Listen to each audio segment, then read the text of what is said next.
Hello and welcome to maths with Vijay. तो आज हम लोग कक्षा 9 के गणित का जो अध्याय 10 है जो कि वृत्त से संबंधित, इनका फर्स्ट एक्सरसाइज आज हम लोग सॉल्व करने वाले हैं।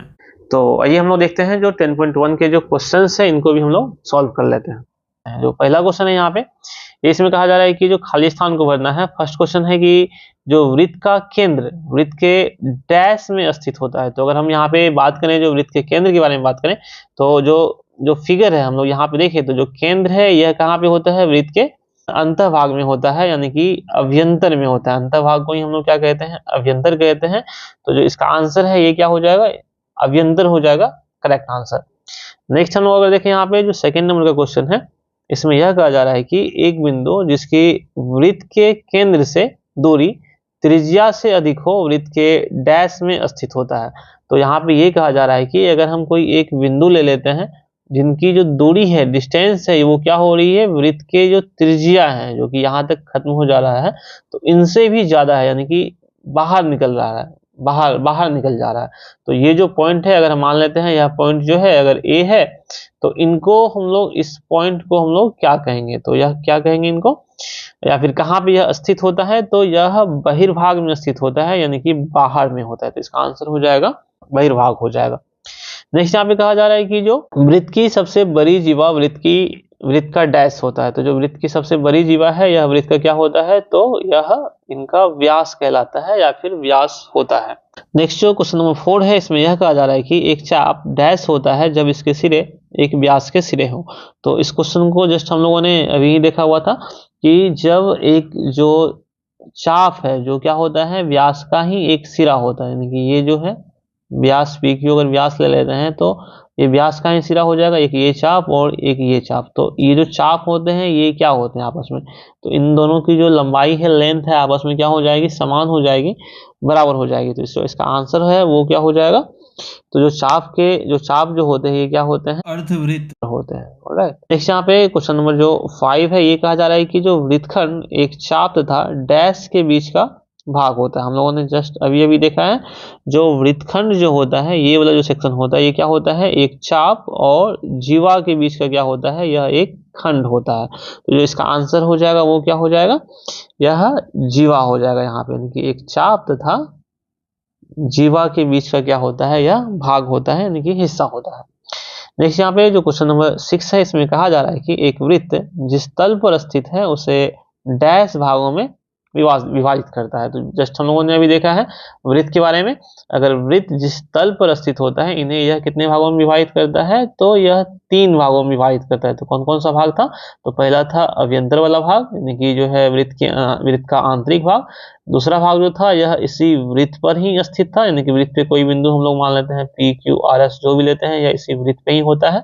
और जो तीसरा भाग होता है वह क्या होता है, बाहर वाला भाग होता है, यानी कि अगर यहाँ पे कोई बिंदु ले लेते हैं हम लोग ए, तो यह हो जाएगा इसका बहिर्भाग हो जाएगा। तो कुल मिला तो जिसका आंसर है ये क्या हो जाएगा, इससे उसे जो है यह 3 भागों में विभाजित करता है। नेक्स्ट हम लोग देखते हैं क्वेश्चन नंबर 2 को। यहाँ पे कहा जा रहा है कि लिखिए सत्य या असत्य और अपने उत्तर के कारण भी दीजिए। तो हम देखते हैं यहाँ पे एक एक करके क्वेश्चन को। जो क्वेश्चन नंबर 1 कहा जा रहा है कि केंद्र को वृत्त पर किसी बिंदु से मिलाने वाला रेखाखंड वृत्त की त्रिज्या होती है। तो यह जो है क्या हो जाएगा, यह सत्य हो जाएगा, यानी कि जो है यह सही हो जाएगा। ऑलराइट, यह करेक्ट हो जाएगा। क्यों, क्योंकि यहाँ पे अगर देखें तो क्वेश्चन में कहा जा रहा है कि जो केंद्र को वृत्त पर हम लोग कहीं पे भी मिलाते हैं इस केंद्र को, तो इन दूरी को क्या कहा जाता है, जो त्रिज्या कहा जाता है। तो वाकई में इन्हें क्या कहते हैं हम लोग, त्रिज्या कहते हैं। इनका डिफिनेशन ही यही हो जाएगा कि केंद्र को वृत्त पर किसी बिंदु से मिलाने वाला रेखाखंड ही क्या कहलाती है, वृत्त की त्रिज्या कहलाती है। यही इनका क्या हो जाएगा, एक्सप्लेनेशन हो जाएगा। नेक्स्ट यहाँ पे क्वेश्चन नंबर 2 कहा जा रहा है कि एक वृत्त में समान लंबाई की परिमित जीवाएं होती है। तो यह क्या हो जाएगी, असत्य हो जाएगी। क्यों, क्योंकि जो अगर हम एक वृत्त को देखें यहाँ पे, अगर हम समान लंबाई की जीवा लें, अगर इसी लंबाई की हम लोग जीवा यहाँ पे ड्रॉ करें, तो यह हम इन्फिनाइट जीवा यहाँ पे क्या कर सकते हैं, ड्रॉ कर सकते हैं, खींच सकते हैं। इनकी कोई लिमिटेशन नहीं है। तो यह क्या हो जाएगा, यह असत्य हो जाएगा अगेन। तो जो इसका आंसर है यह क्या हो जाएगा, यह रॉन्ग हो जाएगा, यानी कि जो है यह असत्य हो जाएगा। नेक्स्ट यहाँ पे जो क्वेश्चन नंबर 3 है, यहाँ पे कहा जा रहा है कि यदि एक वृत्त को 3 बराबर भागों में बांट दिया जाए या फिर चापों में बांट दिया जाए, तो प्रत्येक भाग क्या होता है, दीर्घ चाप होता है। नहीं, अगर हम लोग एक वृत्त को क्या करते हैं 4 बराबर भागों में बांटेंगे तो जो प्रत्येक चाप है वो क्या हो जाएगा, आपस में इक्वल हो जाएगा, बराबर, यानी कि जितना बड़ा ये चाप होगा उतना ही बड़ा यह चाप होगा, सेम उतना ही बड़ा यह चाप होगा और इतना ही बड़ा यह चाप होगा। तो जो इसका आंसर है ये क्या हो जाएगा, असत्य हो जाएगा, यानी कि इनकरेक्ट हो जाएगा, असत्य हो जाएगा। नेक्स्ट यहाँ पे जो क्वेश्चन नंबर 4 है, इसमें यह कहा जा रहा है कि वृत्त की एक जीवा जिसकी लंबाई त्रिज्या से 2 गुनी हो वृत्त का व्यास होता है। तो यह वाकई में क्या है, यह सही होता है, क्योंकि हम लोग यहाँ पे देखें जो यह हो गया यहाँ से यहाँ तक त्रिज्या, और फिर अगेन हम लोग यहाँ से इनको बढ़ाएं तो यह भी हो जाएगा त्रिज्या, और इसी टोटल त्रिज्या को ही मिला के क्या बन जाता है, व्यास हो जाता है। तो सेम क्वेश्चन में भी हमको यही कहा जा रहा है कि वृत्त की एक जीवा जिसकी लंबाई त्रिज्या से 2 गुनी होती है, ऑलराइट। जो त्रिज्या को हम लोग जब 2 बार जोड़ते हैं, दुगुना करते हैं, इन्हें हम क्या कहते हैं, वृत्त का व्यास कहते हैं। तो यह क्या हो जाएगा, करेक्ट हो जाएगा, यानी कि सत्य हो जाएगा। नेक्स्ट यहाँ पे जो क्वेश्चन नंबर 5 है, इसमें कहा जा रहा है कि त्रिज्यखंड जीवा एवं संगत चाप के बीच का क्षेत्र होता है। तो जस्ट हम लोगों ने त्रिज्यखंड के बारे में देखा हुआ है। जो त्रिज्यखंड जो होता है ये क्या होता है, जीवा नहीं होता है बल्कि त्रिज्या, राइट। त्रिज्या जो कि जो चाप का जो अंतिम बिंदु है, यानी कि जिनसे मिलके बना हुआ है चाप, यानी कि पी और क्यू, इनको जब केंद्र से मिलाते हैं तो वो त्रिज्याएं, और जो चाप के बीच का खंड होता है, भाग होता है, इन्हें हम लोग क्या कहते हैं, त्रिज्यखंड कहते हैं। तो यहाँ पे वो असत्य हो जाएगा।